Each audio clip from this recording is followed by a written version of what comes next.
Welcome to Work This Way, a labor and employment podcast. I'm Tina Emerson, here with Maynard Nexon employment law attorney Jennie Klubarius. Good to see you, Jennie. Good to see you, Tina. Well, we have a fun guest here today. We are joined by former Maynard Nexon colleague Caroline Warner, who now serves as the Director of Community Development at the South Carolina Power Team, and she helps communities find creative solutions for their challenges around workforce development, and also provides assistance with educating local leaders about all the facets of economic development. Caroline, thanks for joining us today. Thank y'all so much for having me. I'm so excited to be here with y'all. We're excited to have you.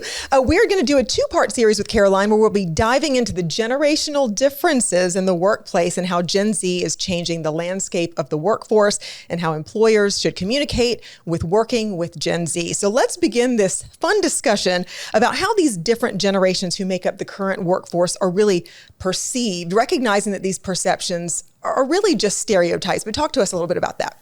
Yeah, so I really appreciate you starting with that. We need to keep in mind when we're having these discussions that this is a generalization. This is not specifics, but this is just a real kind of overarching general conversation. So right now we've got 4 cohorts of generations in the workforce, starting with baby boomers, everyone's favorite.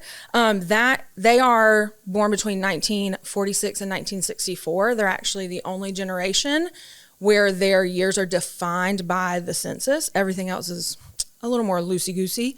Everybody knows baby boomers, but they are where we get the term workaholic from. They really are married to a traditional workplace, work week. They are sometimes, misdescribed as not being technologically savvy. They are selective. They have figured out email and they love it. They have figured out Facebook and they also love that.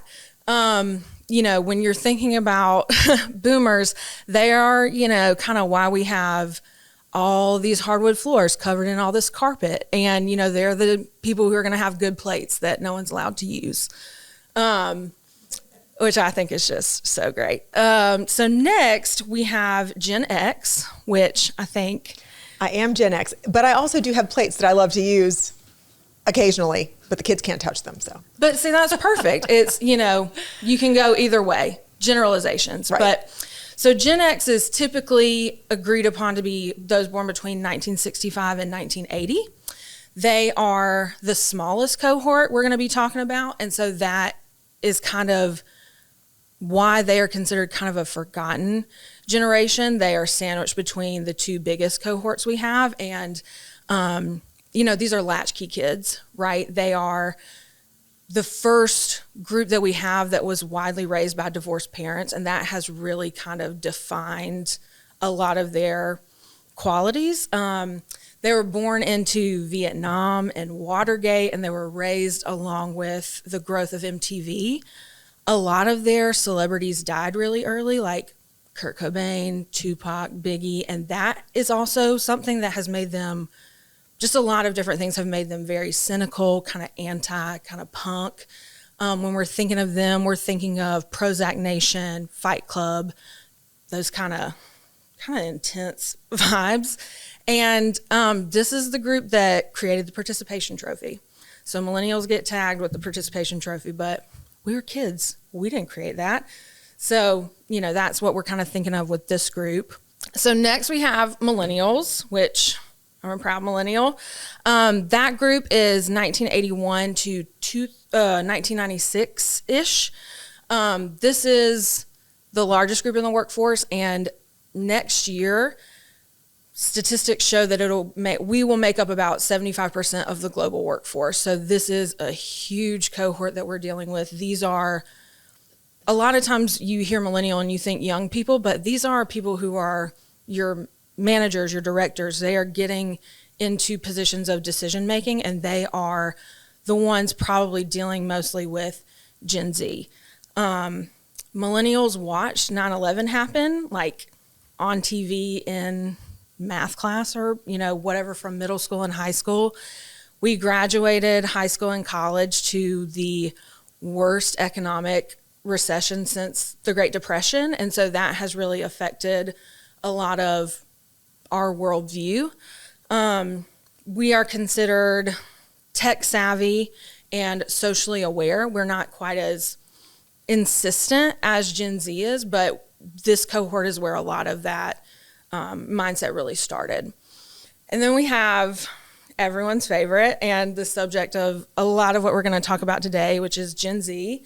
This is 1997 to 2012-ish. We really haven't figured out where the end of Gen Z is and where Gen Alpha starts, but that's kind of a good range to consider. And, Gen Z, they are digital natives. They are tech reliant. They've done everything their whole lives from their phones.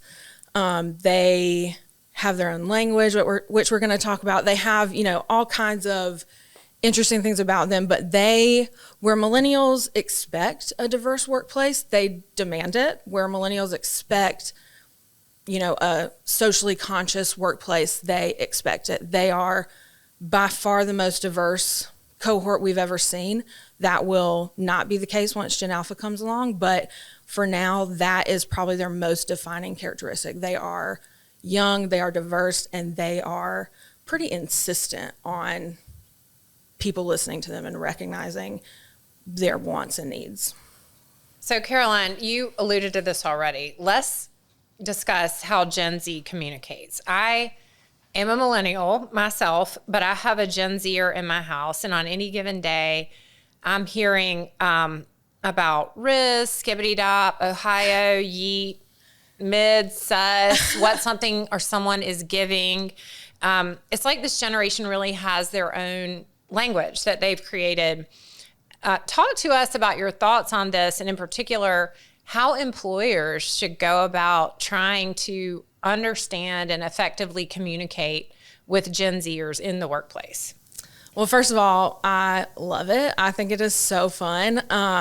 Skibbity is just the craziest thing I've ever heard, and that probably won't last. But, Mid and Sus could easily last in the same way, Gen X, millennials, our slang have really become just part of the vernacular, dude, chill, what's up. That is Gen X slang. And then, extra, basic, bae, that's millennial slang. And that has, just become part of how we talk to each other every day. And then we also have to remember, no one loves slang more than employers. They just call it jargon. So marketers have jargon, slang, attorneys have jargon, slang, economic developers have jargon, slang. The military has, their own slang, which we all love. A conference room is not a war room. And that meeting you just left was not in the trenches, but we love slang. And so keeping that perspective in mind, right, of they're not crazy because they have a different language. They are just being their authentic selves. Now, some of that is not appropriate at all times in the workplace. You probably shouldn't call a board meeting mid. But, Don't be mewing on the manufacturing line. My goodness. We could do a whole separate podcast on mewing and phantom taxes. It is just crazy. And to be fair, we have been to a lot of meetings that were mid, just to be fair. Yes. Sure. Right. But, there is another way to describe that. And so what you really have to do is, again, just go back to the basics of communication and saying, listen, between us, say whatever you want, as long as it's not derogatory, right? But, let's not put that in an email to a client.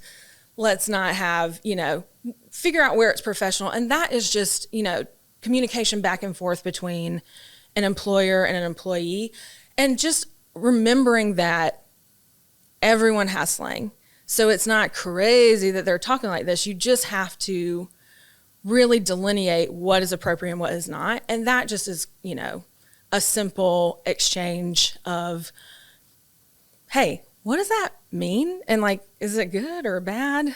And, if it becomes a real kind of overarching issue, you are going to have a young person on your HR team. You're going to have a young person somewhere who can be empowered to act as your Gen Z liaison or translator or, kind of whatever.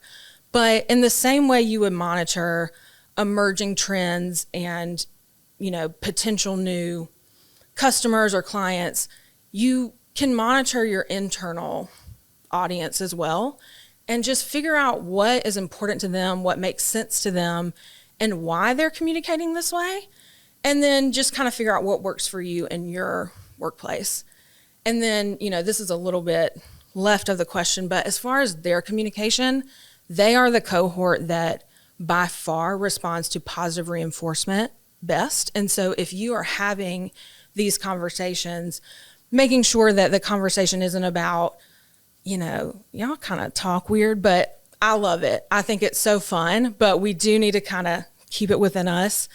And just remembering that encouragement, positive reinforcement is only a burden to the recipient. So sprinkle it around, make sure they know they're not crazy. They're not, always unprofessional. They're just young workers who are trying to learn and, coaching them and teaching them and making sure they understand what is professional and what is not.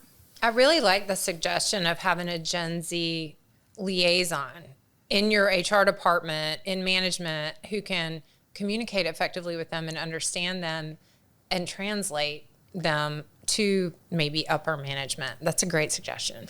And I think too, when you've got managers who are of a different generation entirely, it can be difficult to manage people that you don't quite understand perfectly, but you always harken back to your own experience as somebody who is, when I was in this position, this is what I would have done. How do you manage, or how would you suggest that an employer manage the expectation of how someone should behave and speak at work, as opposed to how an entire generation behaves and speaks at work? Because you might be able to counsel someone, but you cannot control how an entire generation communicates with one another. Sure. In the same way you have employment policies around dress code, showing up to work on time, a workplace isn't a daycare. And so sometimes you just have to say, okay, this is where you've crossed the line.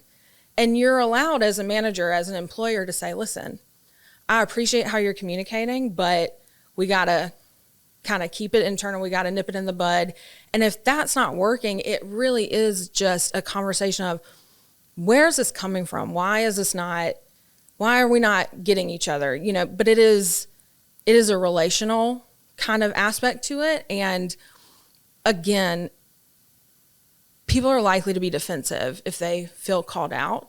But think about when you were 25, 26 in the workplace and the grace you are afforded by some managers to help you get to where you are now. The manager is the one who is charged with being the coach, being the one who is making sure everyone on the team is getting what they need, and just having patience, understanding that this is coachable. This is a teachable moment, and we're going to get through this. Sometimes it is that deep, but sometimes it's not that deep.